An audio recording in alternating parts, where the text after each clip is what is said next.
काफ़ी दिन हो गए मैंने डाइडेरिया मेडागास्कर को पानी नहीं लगाया और कुछ ही दिन के बाद इसने सारे जो इसके लीफ हैं ये झड़ना शुरू हो जाने और बिल्कुल ये गंजा हो जाएगा। कुछ तो लीफ इसके झड़ने शुरू हो गए हैं और अभी कुछ रह गए हैं, लेकिन कुछ दिन के बाद ये सारे ही झड़ जाएंगे। ये माशाल्लाह बहुत ही हेल्दी है और मेरे ख्याल में ये पाकिस्तान का सेकंड नंबर पे लार्जेस्ट प्लांट होगा अभी तक। तो गाइस अब इसको पानी लगा देते हैं, फिर मैंने जाना है फार्म पर, वहाँ पे काम है वो करेंगे जाके। इसके बहाने बाकी पौधों को भी पानी लग गया है और इसी पौधे के अंदर मैंने डेजी लिरियन भी रखा हुआ है और यूफोरबिया का भी पौधा लगाया हुआ है। वैसे ये जिस पौधे को मैं पानी लगा रहा हूँ यूफोरबिया का, ये मोस्टली जो है ना सर्दियों में नीचे से रॉट हो जाता है, सारा जो है पौधा डेड हो जाता है। लेकिन जब से मैंने इस पॉट में लगाया है पौधे की बचत हो जाती है। तकरीबन 2 साल हो गए हैं ये खराब नहीं हुआ। यूफोरबिया की सीरीज में आता है, इस वजह से जरा फास्ट ग्रोइंग है।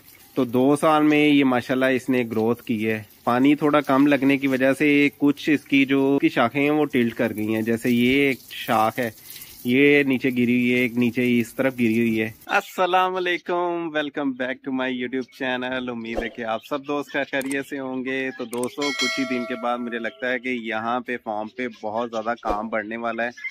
उसकी वजह ये है कि सर्दियाँ अब करीब आ रही हैं और मैंने अभी तक शेड कवर नहीं किया, इसको शॉपर नहीं लगाया।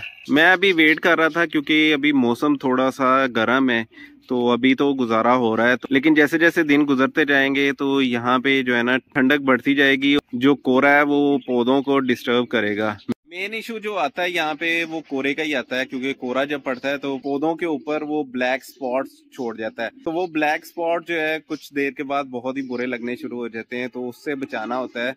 लास्ट ईयर तो मैंने इस सारे को कवर कर दिया था और ये वाले जो एंगल लगे हुए हैं इसके ऊपर ही शॉपर डाल दिया था। ये बेसिकली इसकी ढलान थी। ये कोई इतना अच्छा ग्रीन हाउस नहीं बना था क्योंकि इसने बहुत ज्यादा डिस्टर्ब किया था। जब भी बारिश होती थी तो मुझे यहाँ पे आना पड़ता था क्योंकि सही तरह स्लोप ना होने की वजह से पानी मुख्तलिफ जगह पे खड़ा हो जाता था। उसका फिर डर रहता था क्योंकि शॉपर जो है पौधों के ऊपर फटेगा तो पौधे जो है वो डिस्टर्ब होने का बड़ा चांस होता है। और नीचे मिट्टी होने की वजह से जो सबसे ज्यादा जो मसला आया वो ये था कि इसमें नमी कंट्रोल नहीं हो पा रही थी। मिट्टी गीली होने की वजह से ग्रीन हाउस में बहुत ज्यादा नमी रहती थी। इतनी ज्यादा जो नमी है वो पौधों के लिए बहुत नुकसानदेह होती है, वो उल्टा पौधों को बचाती नहीं है, मारती है। इस दफा मैं सोच रहा हूँ कि लास्ट टाइम जैसा ग्रीन हाउस नहीं बनाना, जस्ट ये जो फ्रेम लगे हुए हैं इसके ऊपर शॉपर डाल देना और थोड़ा सा नीचे शॉपर ड्रॉप करना है, बस इससे ज्यादा नहीं। ऊपर शॉपर लगाने का फायदा ये होगा कि बारिश जब पड़ेगी तो पौधों पे बारिश नहीं आएगी। बाकी जो नीचे वाला जो शॉपर थोड़ा सा ड्रॉप करेंगे उसका फायदा ये होगा कि बहुत ज्यादा कोहरे का इफेक्ट नहीं होगा पौधों के ऊपर। वैसे तो ऊपर से भी कोहरा गिरता है लेकिन साइडों से जब फॉग आती है उससे भी पौधों पे पानी आ जाता है। हमारे लिए सफिशिएंट होगा, इससे ज्यादा लगाने की जरूरत नहीं है। एक तो बहुत ज्यादा उसको मैनेज करना बड़ा डिफिकल्ट हो जाता है, इतने बड़े ग्रीन हाउस को जितना ज्यादा एरिया होगा उसको बहुत ज्यादा मुश्किल हो जाता है मैनेज करना। और वैसे भी अगर एरिया ज्यादा हो तो वो प्रॉपर ग्रीन हाउस नहीं होता और जिसकी हाइट भी ज्यादा हो वो ग्रीन हाउस नहीं बन पाता, क्योंकि समटाइम ऐसे फील हो रहा होता है कि बाहर कम सर्दी है और अंदर जो है सर्दी बहुत ज्यादा ट्रैप हुई होती है। बाकी जो ये वाले हमदे होंगे जिन पे हमने लाजमी डालना है उसको ये करेंगे, जैसे हमने एलोस के ऊपर वो बेंड दिया हुआ पाइप का, इसी तरह इधर बेंड दे के और शॉपर डाल देंगे। उसको मैनेज करना इतना मुश्किल नहीं है। दोस्तों इस सब पे शॉपर डालना थोड़ा सा टाइम कंज्यूमिंग काम है, लेकिन ये है कि शुरू करेंगे तो खत्म होगा और जैसे जैसे दिन गुजरते जाएंगे सर्दी भी बढ़ती जाएगी। तो ये ना हो कि कोहरे का इफेक्ट आना शुरू हो जाए। आजकल हेमिंग बर्ड यहाँ पे खूब मेहनत कर रही है और ये देखें आप, ये हेमिंग बर्ड ने आके यहाँ पे पोलिनेशन की है। मुझे तो खैर इतना टाइम ही नहीं मिल पा रहा कि पोलिनेशन की जाए। सिर्फ यहाँ पे नहीं, उस वाले टेबल पे भी फ्लावर आया, उधर भी वो पोलिनेशन कर रही है और इधर वाले भी टेबल पे बहुत ज़्यादा जो है सीड पॉट्स बने हुए हैं, यहाँ पे भी पोलिनेशन काफ़ी ज़्यादा करके गई है। और हमेशा जो है ये हेमिंग बर्ड ही स्टार्ट करती है जब फ्लावर आना शुरू होता है। तो गाइस हेमिंग बर्ड को यहाँ से इन फ्लावर से नेक्टर मिल जाता है और वो नेक्टर के पीछे यहाँ पे आती है। तो जैसे ही वो नेक्टर सक करना शुरू होती है तो पोलन्स उसके लग जाते हैं चूंच पे और वो जब वो अगले प्लांट पे जाती है तो वो जो पोलन लगे होते हैं वो अगले प्लांट के फ्लावर पे शिफ्ट हो जाते हैं। तो इस तरह इजीली जो है पोलिनेशन हो जाती है। ये भी हेमिंग बर्ड का ही काम है। ये मैंने स्नो लेपर्ड पे फ्लावर स्टिक आई थी और ये स्नो लेपर्ड पड़ा हुआ है और ये है इसकी फ्लावरिंग स्टॉक। तो गाइज इसके फ्लावर स्टॉक पे दोबारा फिर जो है फ्लावर निकलना शुरू हो गया था। अभी आपको कुछ नज़र भी आ रहा होगा कि इस तरफ ये निकला हुआ है और दूसरा ये गिरा हुआ था यहाँ पे। ये टूट के इस वजह से गिरा है, मुझे लगता है कि इसके ऊपर हैमिंग बर्ड या कोई और बर्ड आके बैठा होगा, उसके वेट से ये टूट गया है यहाँ से। ये वैसे होता नाजुक सा ही है, अगर ये स्टिक लगी रहती तो इस पे फ्लावर्स भी आने थे, दोबारा इस पे ऑफसेट भी लगने थे। जैसे दोस्तों बाकी गेव्स के फ्लावर पे ऑफसेट लगते हैं, इसी तरह मैनगेव के भी फ्लावर्स पे ऑफसेट आते हैं, तो वो उतार के उसको रूट करवा लिया जाता है। मुर्गी ने पता नहीं मुंह में क्या पकड़ा हुआ है और सारे ही जो है इसके पीछे भाग रहे हैं। अब तो खैर इन्होंने खा लिया है, थोड़ा सा रह गया है, लेकिन अभी भी वो उसके पास है थोड़ा सा और बाकी भी है। पता नहीं कौन सा इन्होंने कीड़ा पकड़ा होगा और एक दूसरे के पीछे ना बड़ी तेज़ी से भाग रहे हैं। बाकी दोस्तों रैबिट्स की बात की जाए तो क्या आपको बताऊं, आज ये चीज़ का तो पता चल गया कि भाई यहाँ पे जितने भी अटैक हुए हैं या हमारे रैबिट्स जितने भी मारे गए हैं वो बिल्ली की ही वजह से मारे गए हैं। क्योंकि दोस्तों मुझे यहाँ पे सुबह अर्ली मॉर्निंग आना पड़ा फार्म पे, और जैसे ही मैं फार्म पे एंटर हुआ हूँ तो ये बैक साइड जहाँ पे ये फ्लेक्स लगी हुई है यहाँ पे बिल्ली फंसी हुई थी। ये कहीं उस साइड से अंदर आई है, यहाँ पे फंस गई है, या वो रैबिट पकड़ने के चक्करों में थी और यहाँ से फिर वो तेजी से दोबारा निकली और भाग गई है। और केज का जो बैक साइड वाला हिस्सा है जहाँ पे हमने नेट लगाया हुआ था, यहाँ पे हमने नेट से कवर किया हुआ था, ये सारी जगह नीचे की तरफ बैठी हुई थी। और आगे आप खुद ही समझदार हैं कि क्या हुआ होगा। मैं तो यहाँ पे बिल्ली के बार बार आने से ही जो है ना तंग आ गया हूँ। अब मैंने ये किया ये कि यहाँ से सारा नेट रिमूव कर दिया है। जो इन्होंने सुरंग बनाई हुई थी उसको ईंटें लगा के उसकी दीवार बनाई है और उसके ऊपर ये टाइल ला के रखी है जो कि स्लैब का काम करेगी, और इसको अच्छे से मिट्टी से कवर कर दिया है ताकि एक तो वेट बना रहे, और दूसरा ये कि इस साइड से उसने थोड़ी सी जाली तोड़ दी है, उसको मैंने अच्छे से कवर कर दिया है और ईंटें भी लगा दिए हैं। हो सो अब उधर नहीं जाया जाएगा।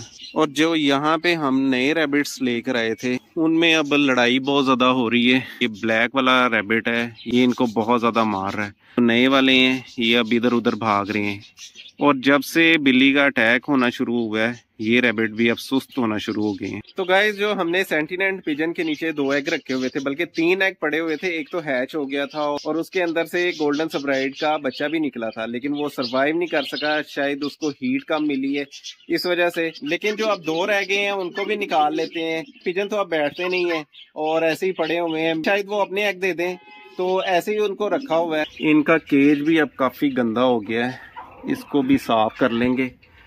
और एक यहाँ से निकालते हुए पहले टूट गया, अब इसको भी फेंक देते हैं क्योंकि ये भी ज़ाया हो गया है। ये वाला जो एग ब्लैक टेल पिजन का था और ये वाला जो एग मैंने रखा था ये हमारी अंडे देने वाली मुर्गियों का एग है, इसको भी ज़ाया कर देते हैं।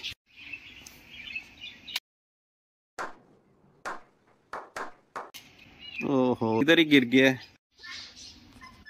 ओए शपाटरो तुम भी उधर चले जाओ, ये ना हो कि बिल्ली तुम्हें यहाँ से झींगा लाला कर जाए और मैं उधर काम लगा हूँ तो बिल्ली यहाँ से तुम्हें, चलो उधर। ये माशाल्लाह जिस घर से भी आए हैं बड़े ज़्यादा एक्टिव हैं। मोस्टली जब आप बाजार से चीज़ लेकर आते हैं तो बीमार ही मिलती है, ये मेरे साथ काफ़ी दफ़ा हो चुका है। और छोटे छोटे केजेस में उन्होंने चीज़ें रखी होती हैं, ना पता चलता है सही तरह। अगर आप बहुत ज़्यादा एक्सपर्ट हैं तो फिर तो आपको पता चल जाता है, लेकिन कुछ ऐसी चीज़ें होती हैं जो वहाँ पे नहीं चेक हो पाती, और जब आप घर ला के छोड़ते हैं तो आपको पता चलता है कि ये तो अच्छी खासी बीमार है या इसको कोई फॉल्ट है। तो दोस्तों यहाँ पे कुछ हमारी नई चीज़ें आ रही हैं, कुछ नए मेहमान आ रहे हैं। तो कल मैं इमरजेंसी 2 केजीज ले आया था, तो ये पड़े हैं जी 2 केजीज, इमरजेंसी में इसको लेके आया हूँ। मैंने कहा ये ना हो कि हमारी यहाँ पे चीजें आ जाएं और केज हमारे पास हो ना, क्योंकि दोस्तों जिस बंदे को मैंने कहा हुआ है चीजों का, वो जब उसके पास आ जाती हैं तो फोन पे फोन करना शुरू हो जाता है, जरा भी सांस नहीं लेता। मैंने कहा ये ना हो कि चीजें उसके पास आ जाएं और बार बार फिर वो मुझे तंग करे, इस वजह से मैं एक केजीज फौरन ले आया था और इस पे मैंने कल रात को ही स्प्रे कर दिया है ताकि दीमक ना लगे।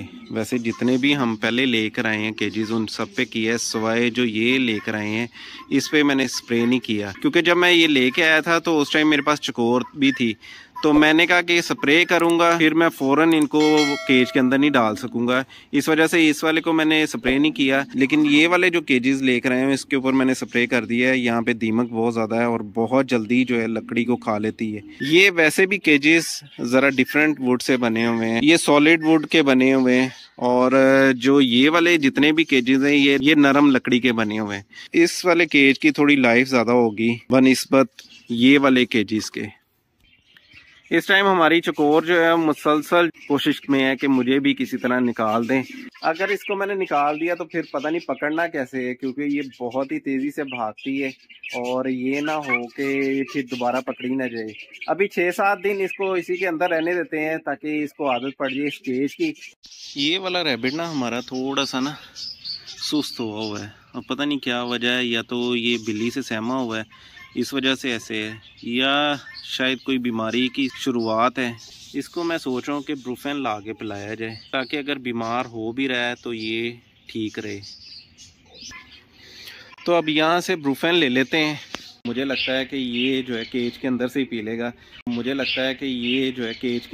लेगा। क्योंकि ब्रूफेन का जायका जो है बहुत अच्छा होता है। और कोई रैबिट जब बीमार हुआ तो मैंने उसे ब्रूफेन पिलाया, बड़े शौक से पी लेते थे और ज़्यादा तंग भी नहीं करते। बाकी अगर कोई चीज़ है तो बहुत ज़्यादा तंग करते हैं। तो गाइस ब्रूफेन और इंसुलिन वाली सिरिंज ले ली है और इसको पिलाएंगे 1/2 ml, दैट्स इनफ। अब जाते हैं मोमेंट ऑफ ट्रुथ की तरफ कि रैबिट जो है आसानी से पी पाता है कि नहीं। केज के बाहर बैठ के पिलाना, आप देखते हैं कि ये केज के बाहर बैठ के मैं इसको पिला पाता हूँ कि नहीं। लें जी, अब देखते हैं।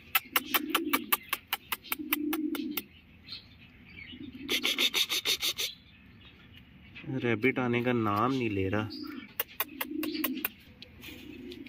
असल में उसे पता नहीं चल रहा। वो तो आया नहीं, ये रैबिट आ गया और ये मुसलसल इसको खींच रहा है। ये सिरिंज ना तोड़ दे, इसे ये बड़ा मज़ेदार लगा है।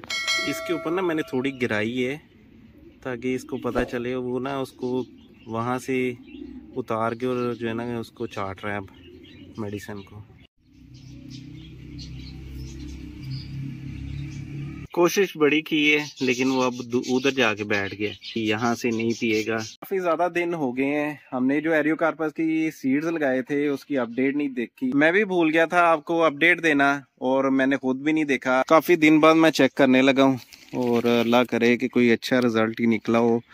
माशाल्लाह सीड्स जो है ना जर्मिनेट होना शुरू हो गया है और काफ़ी ज़्यादा नज़र आ रहे हैं इसके अंदर। थोड़ी सी ना बारिश जो हुई है ना उसकी वजह से नेट से निकल के डस्ट यहाँ पे पड़ गई है। ये है जी कॉलीफ्लावर का है। बाकी भी देखते हैं कि बाकियों के क्या हालात हैं।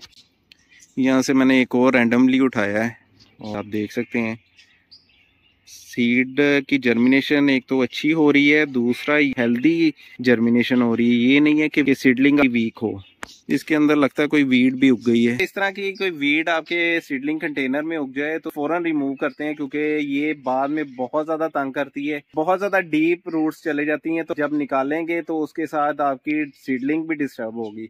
इसको फिलहाल तो मैं यहाँ पे छोड़ रहा हूँ क्योंकि मैंने बाकी भी सीडलिंग चेक करनी है, लेकिन इसको मैं फौरन रिमूव कर लूंगा। यहाँ से ना कुछ और पॉट्स देख लेते हैं कि उनके क्या हालात हैं। और माशाल्लाह ये देखें कैसे भरा हुआ है सीडलिंग से, अच्छी जर्मिनेशन हो रही है। थोड़ा सा गैप ये स्मोक वाला ना आता तो इससे और भी बेहतर हो जाना था। सीड जितनी देर नमी में रहता है उतनी ज़्यादा उसकी लाइफ कम होती जाती है। जब आपने सो कर दिया टाइमली अगर जर्मिनेट हो जाए तो ठीक है, अदरवाइज जो है वो खराब होने की तरफ चल पड़ता है। लेकिन फिर भी हमारा रिजल्ट जो है वो काफी बेहतर है, क्योंकि एरियोकार्पस के सीड जर्मिनेट करना भी एक सरदर्द है। तो दोस्तों इस वीडियो को करते हैं यहीं पे खत्म। उम्मीद है कि ये वीडियो आपको अच्छी लगी होगी। वीडियो अच्छी लगे तो लाइक जरूर कीजिएगा। मेरे channel exotic plants and pets को सब्सक्राइब भी कीजिएगा। अपना और अपने इर्द गिर्द लोगों का ख्याल रखिएगा। अल्लाह हाफिज।